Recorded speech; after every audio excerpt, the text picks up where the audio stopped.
Close your eyes for just a second. Now imagine this. You walk into a room and immediately people feel your presence. Not because you're loud, not because you're flashy, but because you carry something most people don't. You walk with calm. You speak with clarity. You don't flinch under pressure. You don't chase money, people, or approval. Why? Because you've learned to control what 99% of the world lets control them. Their mind, their mouth, and their money. Let me ask you something real. When was the last time you felt fully in control of your life? Not just surviving, not just reacting, but intentionally choosing your responses, speaking with purpose, and moving with financial confidence. If you had to pause to answer that, then this moment right here, this message is your wake-up call. Because let me tell you the truth, most people don't want to hear. You can't have peace if you don't master your mind. You can't earn respect if you can't control your mouth. And you can't build power if your money keeps slipping through your fingers. And yet, so many are still stuck in a cycle, overthinking everything, saying things they regret, spending money they don't have to impress people they don't even like. Does that sound familiar? What if I told you that your greatest enemy is not the world out there, but your inability to rule what's happening in here and in here? Taps head, taps hard. This isn't about becoming perfect. This is about becoming unshakable. And if you want to build a life that no one can break, not the economy, not a breakup, not criticism, not betrayal, then listen closely. Because by the end of this, you're going to know exactly why mastering your mind, your mouth, and your money is the most powerful decision you'll ever make. And you'll never see the world or yourself the same way again. Most people think their biggest enemy is something outside of them. A toxic person, a painful past, a financial struggle, or even a broken relationship. But the truth is, your biggest battle is happening inside your own head. Every single day, from the moment you wake up to the moment your head hits the pillow, your mind is making decisions that either build you up or tear you down. The thoughts you think, the beliefs you carry, the voices you listen to, those shape your entire reality. Your mind is a battlefield, and if you don't take control of it, it will absolutely control you. The sad part, most people walk through life completely unaware of this. They let their thoughts roam free, like wild animals. No discipline, no awareness, no strategy. Whatever emotion shows up, they act on it. Whatever fear creeps in, they believe it. Whatever insecurity rises, they feed it. They don't stop to question, to challenge, or to redirect. And what does that lead to? A life of emotional chaos, self-doubt, indecision, and regret. Your mind will either be your prison or your passport. It will either lock you into cycles of fear, insecurity, and weakness, or it will give you the clarity, confidence, and courage to build the life you actually want. And the difference between those two realities, one simple thing, control. Now, control doesn't mean suppressing your thoughts. It doesn't mean pretending you're happy when you're not. It means you observe what comes up, and you decide what stays. You decide what gets your energy. You decide what gets rewired and what gets rejected. Your thoughts are not facts. Just because a voice in your head says you're not good enough or you're going to fail doesn't mean it's true, but if you believe it, if you entertain it, if you feed it, then guess what? It becomes your truth. There's a reason people stay stuck even when they have talent, even when they have potential. It's not because they don't have the tools, it's because their mind is sabotaging them. They've allowed fear to become their compass. They've let old programming from childhood or toxic relationships shape how they see themselves. And until they take control of their thoughts, they will keep repeating the same patterns. That's the power of your mind. It's always listening. It's always learning. And if you don't consciously choose what to feed it, it will operate from old scripts, trauma, comparison, or pure survival mode. You don't want to live in survival mode. You want to live in strategy mode, in peace mode, in purpose mode. You know what happens when you train your mind to stay calm under pressure? You stop reacting. You start responding. You pause before making a decision. You choose your battles wisely. You stop taking things personally. You don't let one bad moment ruin your whole day. And that is power. You know what happens when you control your mind? You start protecting your mental real estate like a fortress. You stop giving energy to people who drain you. You stop letting every little comment or criticism shake you. You stop replaying failures in your head and start planning your next move. You become someone who doesn't just exist. You operate with intention. But this kind of mental discipline doesn't come from wishing. It comes from work, from awareness, from catching those negative thoughts before they spiral, from replacing self-doubt with self-direction, from reminding yourself daily of who you are, what you value, and what kind of life you're building. One of the most dangerous traps people fall into is allowing their mind to live in the past or the future. Regret keeps you stuck in the past. Anxiety keeps you trapped in the future. But power lives in the present. Your mind needs to be anchored in the now, in what you can control today. That's where strength is built, in the quiet, disciplined choice to control your narrative and reframe your reality. And let's talk about one more thing. Who are you letting influence your mind? Because if you're constantly watching negativity, consuming gossip, scrolling through comparison culture, or surrounding yourself with people who don't challenge you to grow, then don't be surprised when your mind is filled with junk. Your mental diet is just as important as your physical one. What you feed your brain becomes your belief system. You want to build a strong mind, then treat it like a muscle. Train it daily. Expose it to truth, not drama. Stretch it with books, challenges, and conversations that force you to level up. Protect it from noise, and most importantly, lead it. Don't let it lead you blindly. A powerful mind is not one that never feels fear. It's one that feels fear and still moves with purpose. It's one that can sit with discomfort and not run. It's one that chooses discipline over impulse. You want to become mentally unstoppable, then stop giving your mind permission to run wild. Take the reins. Learn how to slow your thoughts. Challenge your inner critic. And speak to yourself like someone worth fighting for. Because this isn't about being cold or robotic. It's about being emotionally intelligent. It's about reclaiming your power. It's about becoming the kind of person who doesn't break easily because you've already done the work inside. When your mind is strong, the world can throw its worst at you and you'll still rise. You'll still move. You'll still choose peace over panic, progress over perfection, power over pity. So take control of your mind, because once you do, everything else begins to fall into place.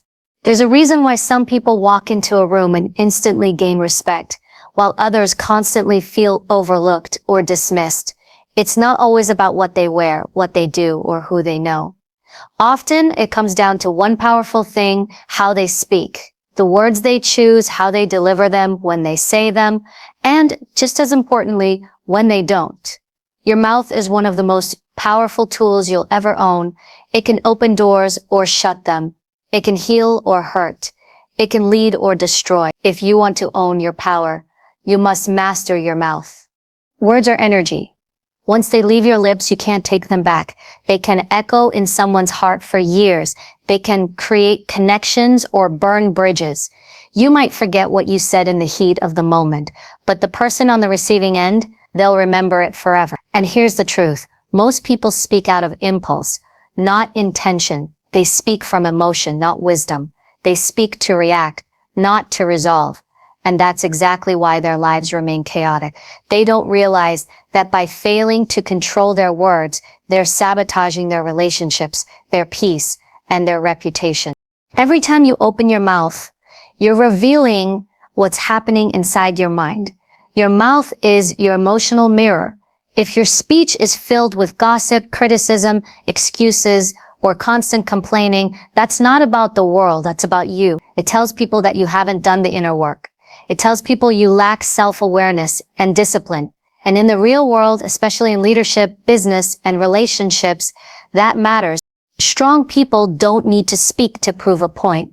They speak when it matters. And when they do, every word carries weight. They don't talk just to be heard. They talk to bring clarity, direction, or truth. Silence is a weapon they've mastered, because sometimes the most powerful thing you can say is nothing at all. Not every battle deserves a reaction. Not every insult deserves a response. When you control your mouth, you control your energy, you protect your peace, and you stop letting people pull you into their drama with baited words. Some people never reach their next level because they talk too much. They reveal their goals to the wrong people. They explain themselves to those who don't deserve answers. They overshare their pain in places that only deepen the wound. Not every thought needs to be spoken. Not every opinion needs to be expressed. When you learn how to keep certain things sacred, your vision, your healing, your growth, you start to elevate in silence. And the results, they speak louder than anything you could have said. There's also the matter of truth. Most people don't know how to speak with truth and respect. They think being real means being rude. It doesn't. There's a way to speak the truth without tearing people down. There's a way to set boundaries without starting a war. There's a way to say no without guilt, to say stop without shame. And it all comes down to self-control and emotional intelligence. Think about the last time someone disrespected you. Did you match their energy, or did you rise above it? Did you lash out, or did you pause and respond with intention? Because that moment says everything about your self-mastery. It's easy to explode when you're triggered. It's easy to speak when you're angry. But it takes real strength to stay calm when everything in you wants to scream. That's when you know you've grown. Not when you can talk, but when you can hold your tongue. Words can also be weapons you use against yourself. How do you speak when you talk to yourself? Do you affirm your power, or do you constantly diminish it? Do you catch yourself saying, I always mess up, I'm not good enough, why does this always happen to me? Because those phrases are not harmless, they create a belief system. And what you say repeatedly, you eventually believe. So if you want to shift your confidence, your identity, and your mindset, start by changing your inner language. Speak life, not limitation. You want to know how powerful your words are? Think about how one sentence can change everything. But even you. I'm done. I forgive you. I love you. I'm leaving. You're hired. You're fired. A single phrase can shift the course of your entire life. That's how serious this is. Your words are not just noise, they're choices. And they either build your future or burn it down. In every situation, you have the chance to lead with wisdom or react with weakness. And mastering your mouth doesn't mean staying silent forever. It means learning the difference between emotional release and strategic communication. It means you learn to speak from a place of power, not pain. You think before you speak. You ask yourself, will these words move me forward or pull me back? Start becoming aware of your language. Watch how you talk about yourself, others, your goals, your future. Stop using sarcasm as a defense mechanism. Stop apologizing for existing. Stop speaking small just to make other people feel comfortable. And most of all, stop giving your voice away to things that don't serve your vision. You are too powerful to let reckless words cost you your peace, your purpose, or your potential. Train your tongue like you train your body with intention, discipline, and purpose. Because when you master your mouth, you build a life rooted in respect, clarity, and impact. You don't just speak to be heard. You speak to be felt. You speak to lead. You speak to live on purpose. That is power. That is maturity. That is freedom. And it's available the moment you choose to stop letting your mouth run wild and start letting it reflect the power you already carry inside. Money is one of the most emotionally charged topics in the world. It's not just numbers in a bank account or paper in your wallet. It's tied to how we feel about our worth, our choices, our future, and our survival. And yet, very few people ever take the time to build a real relationship with their money.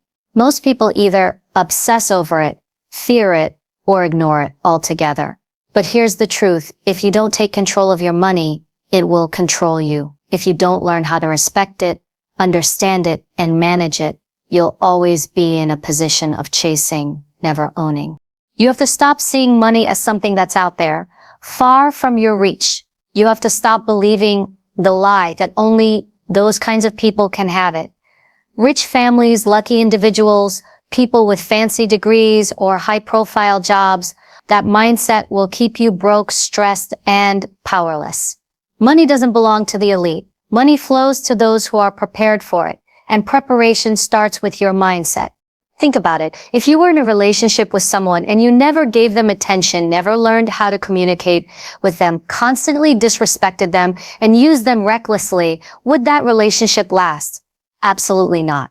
So why would your relationship with money be any different? If you keep spending impulsively, avoiding responsibility, or refusing to learn how money works, you'll always be playing catch up.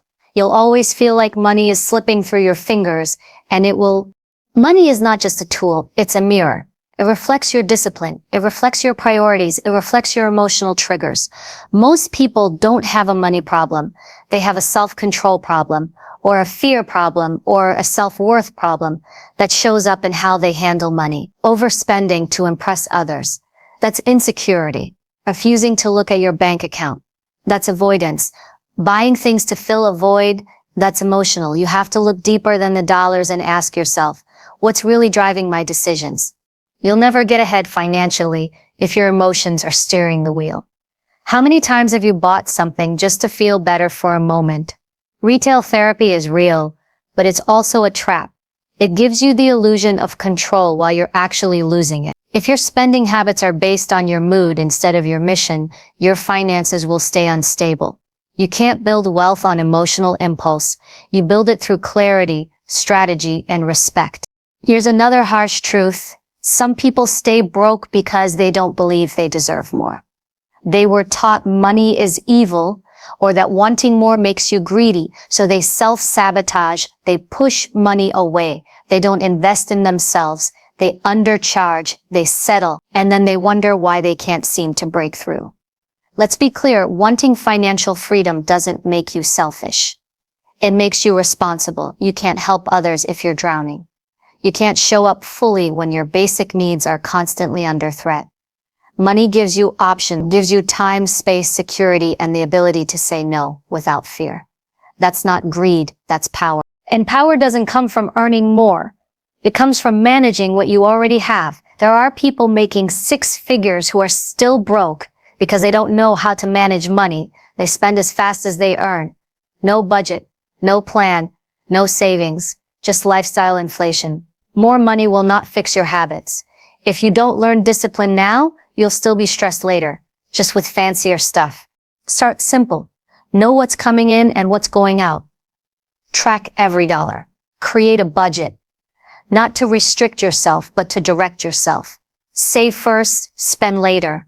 Learn to delay gratification. That's a skill most people don't have. And it's why most people stay stuck. They want the feeling of success now, without building the foundation to sustain it. Real wealth takes time, consistency, and patience. But once you build that foundation, everything changes. And let's talk about earning. If you're relying on one stream of income, you're already putting yourself at risk. You need to think like an owner, not just an earner. Learn skills that can't be automated. Build something of your own. Get creative. The internet has made it easier than ever to start side hustles, build businesses, or invest smartly. But it starts with shifting your identity. Stop seeing yourself as someone who struggles with money and start seeing yourself as someone who's learning to master it. Cut out the noise. You don't need to impress people who don't pay your bills. You don't need the latest trend, the designer label, the constant upgrades. That's not wealth. That's distraction. Real wealth is invisible. It's in the account. It's in the assets. It's in the freedom to walk away from anything that doesn't align with your values. Stop trying to look rich. Focus on being financially secure. You have to build your money mindset like you build your body, with intention, with daily discipline, with long-term vision. Learn everything you can. Read books, listen to experts, take courses. Not because money is your God, but because money is your responsibility. You don't have to worship it, but you do have to understand it. If not, you'll always feel like it's slipping away, no matter how hard you work. So take a hard look at your financial habits. Ask yourself, what kind of relationship do I have with money right now? Is it respectful? Is it honest? Is it consistent? If not, then it's time to clean it up. You don't have to wait for some big breakthrough to start. Start where you are. Even small changes, tracking your spending, cutting unnecessary subscriptions, saving a little more can create big shifts over time. Remember this, you were not born to chase money. You were born to control it, to use it wisely, to multiply it, to protect it. But that kind of control doesn't happen by accident. It happens by building a relationship, one that's rooted in trust, clarity, and respect. Because when you build a healthy relationship with your money, you stop working for it and you start making it work for you. Emotions are powerful. They're part of what makes us human. They guide our intuition, help us connect with others, and give depth to our experiences. But left unchecked, emotions can become dangerous. They can blur judgment, destroy relationships, wreck opportunities, and keep you stuck in patterns that no longer serve you. Emotional control isn't about shutting down how you feel. It's about being the master of your reactions, not the slave to your triggers. When you learn to control your emotions, you step into a level of power that can't be manipulated, shaken, or stolen. That power starts with you. Think about the last time you lost control emotionally. Maybe it was anger, jealousy, fear, shame, or even desperation. What happened after that? Maybe you said something you didn't mean. Maybe you walked away from something good or stayed in something bad. Maybe you made a decision that felt good in the moment, but cost you more than you realized. That's the thing about emotional reactions. They often give you short-term relief, but long-term damage. And in that moment, you handed your power to someone else. You let someone else dictate how you felt, how you acted, and what you said. The harsh truth is that most people are being emotionally manipulated every single day, and they don't even know it. A small comment, a disrespectful tone, a cold shoulder, a triggering memory, and suddenly they're spiraling. They're reacting instead of responding. They're defending themselves instead of observing. They're chasing validation instead of standing in their worth. Emotional immaturity keeps people in a loop, overreacting, apologizing, over-explaining, and then wondering why their life feels so unstable. You can't build a solid life on shaky emotions. You can't create healthy relationships, strong leadership, or lasting success if you're constantly being pulled around by whatever you feel in the moment. That doesn't mean you're not allowed to feel. You're human. Emotions are natural, but there's a difference between feeling an emotion and becoming it. There's a difference between processing pain and projecting it. Emotional control is the space between what happens to you and how you choose to respond. That space is your power. It's what separates leaders from followers, adults from children, warriors from victims.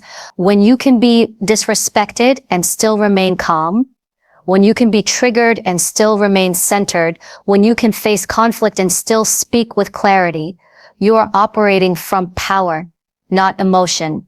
You're no longer reacting based on your past. You're responding based on your values. One of the first steps to mastering emotional control is awareness. You have to know what your triggers are, what makes you lose your cool, what shuts you down, what makes you defensive. Start noticing the pattern. Do certain people, words, or situations always pull the same reaction out of you? That's not coincidence. That's conditioning. And if you don't break that cycle, people will keep using it against you. Emotional intelligence is knowing that just because someone pushes a button doesn't mean you have to explode. You also have to stop outsourcing your emotional state. Your peace, your happiness, your confidence, none of that should be dependent on other people.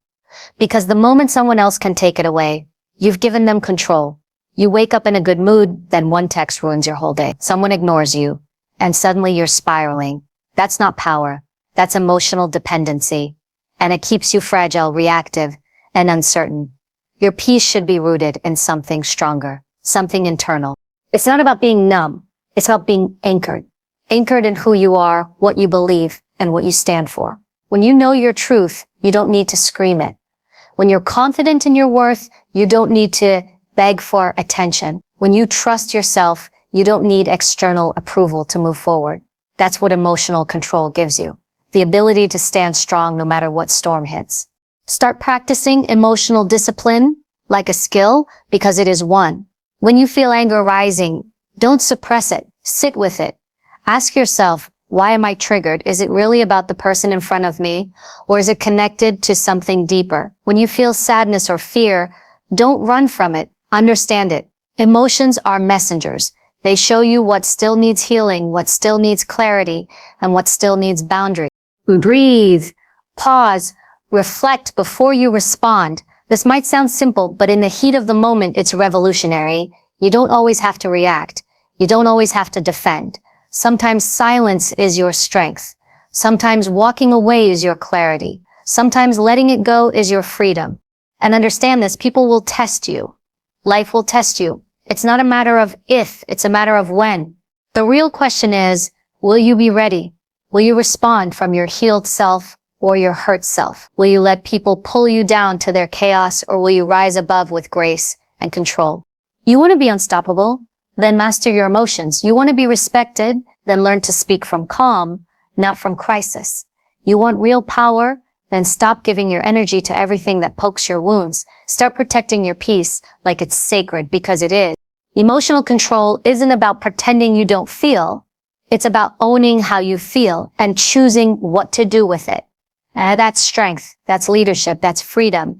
And once you step into that, you don't just survive your circumstances, you start commanding them. Because the real flex isn't being loud, aggressive, or reactive. The real flex is walking through chaos completely unbothered, because you've already mastered the battlefield inside you. Everyone wants to change their life.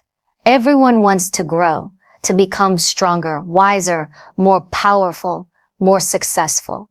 But very few people are willing to do the one thing that actually makes transformation possible: discipline. Because discipline isn't glamorous. It's not loud. It's not instantly rewarding. It's not something you can fake on social media. Discipline is quiet. It's personal. It's that uncomfortable voice in your head that says, get up anyway, show up anyway, stick to the plan, even when no one's watching. It's the bridge, the hard, narrow bridge between the version of you that exists today and the version of you you say you want to become. Without discipline, all you have are wishes. You can talk about your goals all day long, post motivational quotes, write vision boards, and journal affirmations. But if you don't back it up with consistent daily effort, especially on the days you don't feel like it, you're not serious. Growth doesn't happen in your intentions. It happens in your habits. The truth is, discipline is what separates those who succeed from those who stay stuck. Talent, intelligence, luck, they all matter, sure. But none of them will carry you through the grind like discipline will.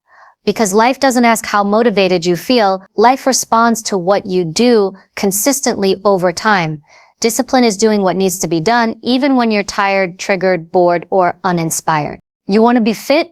Discipline is waking up early to work out, choosing the right food even when cravings hit, and staying consistent even when progress is slow. You want to be financially free? Discipline is creating a budget, sticking to it, saying no to instant gratification, and investing instead of wasting. You want a better relationship? Discipline is learning to listen, to communicate, to show up with love, even when you feel misunderstood or frustrated. Every single area of your life is shaped by what you consistently choose to do or avoid. People say they want freedom, but real freedom doesn't come from doing whatever you feel like. That's a lie. Real freedom comes from structure, from self-respect, from being able to trust yourself. Discipline gives you freedom because it builds a life that isn't run by impulse, emotion, or chaos. When you're disciplined, you no longer need someone to motivate you, push you, or clean up after your mess. You become someone who is accountable, who is in charge of their time, their energy, their future. Let's be honest, discipline will cost you.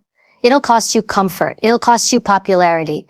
It'll cost you your old identity. It'll require you to say no when everyone else is saying yes. It'll make you look crazy to people who don't understand why you're training so hard, working so late, or choosing solitude over distractions. But the price of discipline is nothing compared to the cost of regret. Regret is a quiet, painful voice that says, you could have been more. You just didn't do the work. There are days discipline will feel like a grind, like you're doing everything right but seeing no results. That's normal. Growth is rarely visible in the beginning. Progress feels slow, but something is always happening beneath the surface. Every disciplined action is a vote for the person you're becoming. And one day, you'll wake up and realize you've crossed that bridge. You're no longer the person who just talked about it. You're living it. You became it. And discipline doesn't mean perfection. It means commitment. It means showing up again, even after you fail. It means understanding that falling off doesn't make you weak. It gives you the chance to rebuild stronger. The disciplined person doesn't rely on motivation. They rely on systems, structure, and purpose. They don't wait until they feel like doing it. They do it because they know who they're trying to become demands it. Discipline also reveals your true priorities. Don't say you want peace if you're still entertaining chaos. Don't say you want growth if you keep avoiding discomfort. Don't say you want success if you're unwilling to do the boring, unglamorous work it requires. What you're disciplined about is what you actually value. Look at your habits. They will tell you the truth about your future. It takes courage to live a disciplined life in a world addicted to shortcuts. We live in a culture that glorifies comfort, quick fixes, and instant validation. But that's not where real power lives. Power is built in the dark, behind the scenes, when no one's clapping, no one's liking your post, and you're still pushing forward because your vision demands it. And let's get something straight. Discipline doesn't make you hard. It makes you focused. It doesn't strip your humanity. It sharpens it. You start to operate with purpose. You start to think long term. You start to respond, not react. You become someone who can be trusted with goals, with leadership, with people. That's rare. That's valuable. That's what sets you apart.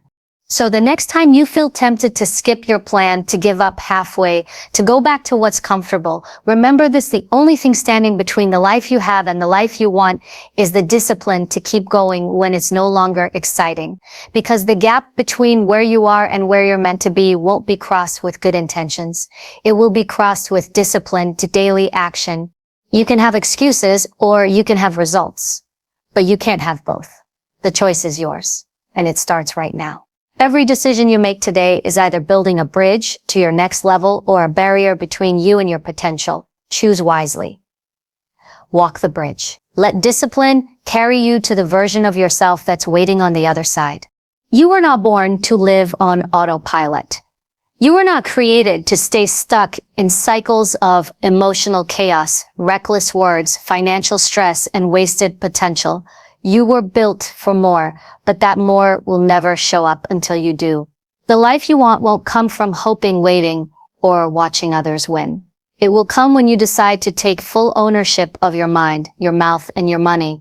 This is your power. This is your responsibility. No one is coming to rescue you. No one is going to hand you discipline, self-control, or emotional mastery.